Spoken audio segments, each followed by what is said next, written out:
لە یادی دامەزراندنی ڕێکخراوی خوشکانی ئیسلامی کوردستان لە قیەڵەبجێ ڕێکخراوەکە فستیڤاڵێکی ساز کرد و گفتوگۆیەکیشی لەبارەی کار و چالاکیەکانی لە ڕابردوودا و هەنگاوەکانی کاری داهاتووشی ئەنجامدا.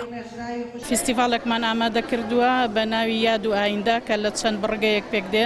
بڕگەی یەکەممان پانێلێکە بۆ سێ خوشک کە باز لە پەیام و ئامانجەکانی ڕێکخراوەکە و خزمەتەکانی لە ڕابردوودا و لە داهاتوودا لە بوارە جیاوازەکاندا، و بەشی دووەمیشی لە چەند سرود نمایشێکی دەفمان هەیە. بەشی سێممان معرەزێکی بڵین پێشانگایەکی شیرینیە کە خانمە دەستڕەنگینەکانی خۆمان ئامادەیان کردووە. کۆمەڵێ پرۆژە و بەها و شتی جوانیان پێشکەش بە گەنجانی کوردەواری کردووە. لێرەوە من سپاسی یەک بە یەکی ئەو خوشکانە یەکەم کەوا لە ڕێکخراون توانیوانە تا ئیسا بەردەوام و ئومێدم وایە لە داهاتوە کاری گەورەتر و جوانتر و بەردەوامتر بکەین.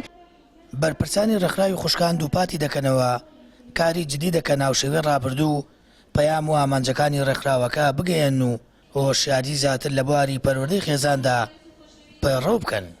دەرەنجامەکەشی بە تایبەت لەم ڕۆیاکە ئێمە ئەزانین و بینین لە قەیرانێکی زەحمەت و ناڕەحەتی بەڕاستی قەیرانی خێزانیان کۆمەڵگەکان کۆمەڵگە ینی بمانوێ نەمانوێ کۆمەڵگە بەرەو ئاقارێکی خراپ بڕوە. ئەم ڕێکخراوانە سوپاس بخواتەوە توانیویانە دەوری گرنگ ببینن، ڕۆڵی گرنگ ببینن لەم ڕۆژانەدا. سپاس بۆخوای گەورە زۆرێک لە پەیام و ئامانجەکانی هاتوۆتە دی بە هیوای لە داهاتوویەکی زۆر نزیکە هەموو ئامانجەکانی بێتە دی.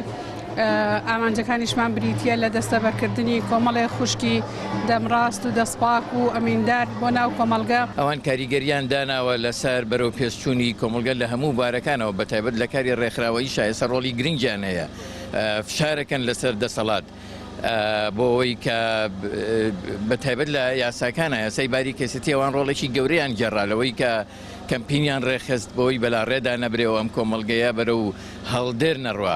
ئێمە پیرۆزباییان لەیەکەین، سایشیانەکەین، دەستخۆشیان لەیەکی. 32 ساڵ تێپەڕ دەبێت بەسەر دامەزرانی ڕێکخراوی خوشکانی ئیسلامی کوردستان.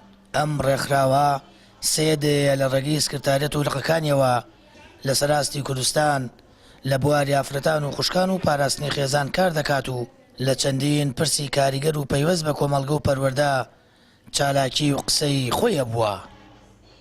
سامان فتاح، کەناڵی ئاسمانی پەیام، هەڵەبجە.